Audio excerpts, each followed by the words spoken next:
नमस्कार दोस्तों, stock box के business standard newspaper analysis video में आप सबका स्वागत है। शुरुआत करते हैं पहले आर्टिकल के एनालिसिस से। Endemic is the new normal as daily covid cases top 10,000। Daily covid cases India में 10,000 का मार्क क्रॉस कर चुके हैं थर्सडे को। ये हाईएस्ट है अगस्त 2022 से। बिजनेस स्टैंडर्ड के रिपोर्टर्स कई हॉस्पिटल्स गए और देखा कि वहां पर कोई इमरजेंसी सिचुएशन ही नहीं थी। ज़्यादातर लोगों ने मास्क नहीं पहने हुए थे, भले अटेंडेंस हो, पेशेंट्स हो या फिर डॉक्टर्स हो।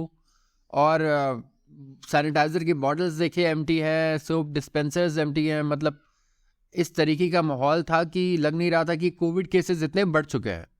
कुछ प्राइवेट हॉस्पिटल्स में प्रोटोकॉल्स फॉलो हो रहे हैं स्ट्रिक्टली, लेकिन बाकी जगहों पर देखा गया कि लोगों के ऊपर कोई असर नहीं है अब इस वायरस का बहुत ज़्यादा। क्योंकि अब ये रीज़न ये भी है कि लोग अब वैक्सीनेट भी हो चुके हैं, बूस्टर शॉट्स भी ले चुके हैं।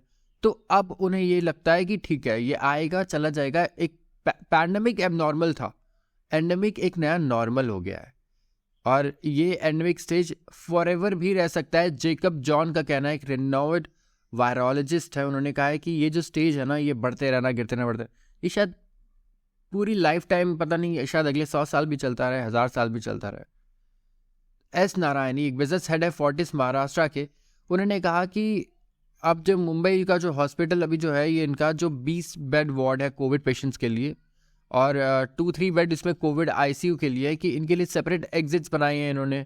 कुछ नेगेटिव प्रेशर जोन्स बनाए हैं। 50% का जो कैपेसिटी है इनका टोटल 400 बेड्स का, वो उसको भी कन्वर्ट कर सकते हैं कोविड के केसेस में। तो कोई पैनिक का केस नहीं है, सेंस नहीं है अभी यहाँ पे। और केसेस भले ही बढ़ रहे हैं, लोगों के अंदर भी कोई ऐसा रिएक्शन नहीं देखा जा रहा कि लोग काम पे नहीं जा रहे या चिंता दिखा रहे हैं कि नहीं हमें बाहर नहीं जाना चाहिए या मास्क पहनना चाहिए या ऐसा कुछ। तो आप कह सकते हैं कि अब लोगों को आदत हो गई है पैंडेमिक और एंडेमिक के साथ रहने की। तो वी होप कि केसेस सबसाइड हो जाए आगे जाके, और स्टॉक मार्केट पर भी इसका कोई असर देखने को मिला नहीं है अभी तक। तो इससे आप यही कह सकते हैं कि अभी लोग इसे पूरी तरीके से इग्नोर कर रहे हैं। बट हाँ, अगर ये इतना ज़्यादा बढ़ जाए कि लॉकडाउन जैसे सिचुएशंस आए या फिर डेथ रेट बहुत ज़्यादा बढ़े, तो ये बहुत बड़ा कंसर्न हो सकता है। तो अभी के लिए इस पर नज़र रखें और अपना ख्याल भी रखें। बाहर निकलते वक्त मास्क ज़रूर पहनें। इसके बाद है रुपया 2 मंथ के हाई पर है। बेटर रिस्क एपेटाइट की वजह से इंडियन करेंसी ने अप्रिशिएट किया है 2023 में 1% अगेंस्ट डॉलर। और रुपी ने 2 महीने का जो अपना हाइक है ये क्रॉस किया अगेंस्ट डॉलर थर्सडे को। और डॉलर इंडेक्स तब से डिक्लाइन की स्टेज पर ही है और डिक्लाइन भी हुआ है थर्सडे से, जब से ये साल शुरू हुआ है तब से। और होप्स क्या रहे हैं?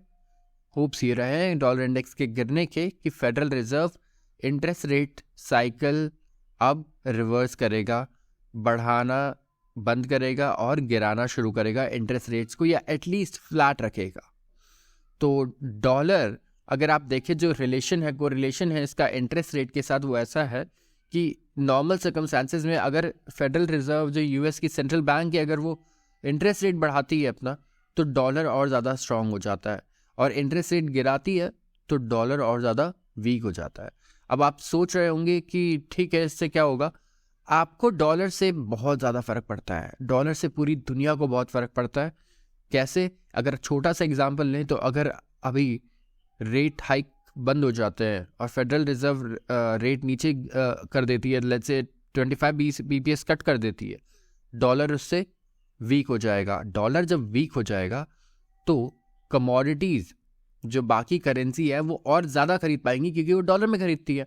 तो अगर डॉलर की वैल्यू कम हो जाएगी, उनकी करेंसी की वैल्यू बढ़ जाएगी, तो उतने ही पैसे में और ज़्यादा वो कमोडिटीज़ खरीद पाएंगे। तो कमोडिटीज़ का डिमांड बढ़ेगा, है कि नहीं?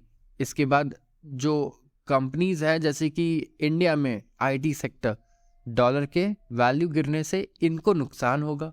जो एक्सपोर्टर्स हैं उनको नुकसान होगा, लेकिन इंडिया जो चीज़ें इंपोर्ट करता है वो सस्ती हो जाएगी। इंडिया क्या इंपोर्ट करता है? क्रूड ऑयल सबसे ज़्यादा इंपोर्ट करता है। तो इंडिया के लिए क्रूड ऑयल के प्राइस भले ही बढ़ जाए, लेकिन अगर रुपया स्ट्रांग है और डॉलर नीचे जा रहा है तो क्रूड ऑयल हमारे लिए सस्ता रहेगा।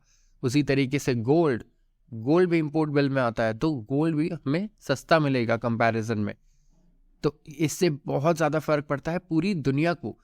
जिन इंस्टीट्यूशंस ने लोन लिया है डॉलर्स में, अगर उन्हें वापस लोन रीपे करना है तो वो भी सस्ता हो जाएगा उनके लिए। तो कई फ़ायदे हैं। जो इंडिया से लोग बाहर काम कर रहे हैं, वो अगर हमें पैसे भेजते हैं, आपको पैसे भेजते हैं, तो वो आपको थोड़े कम मिलेंगे, क्योंकि डॉलर इंडेक्स के गिरने से उनके डॉलर्स की वैल्यू थोड़ी कम हो जाएगी। तो इसके ऊपर हम चाहे तो डिटेल वीडियो बना सकते हैं आपके लिए। बहुत सारा कंटेंट है जो आप सीख सकते हैं, और आपको पता होना चाहिए डॉलर और करेंसी किस तरीके से पूरे दुनिया में हर चीज़ को अफेक्ट करती है। तो ज़रूर हमें कमेंट सेक्शन में बताएं अगर आप जानना चाहते हैं।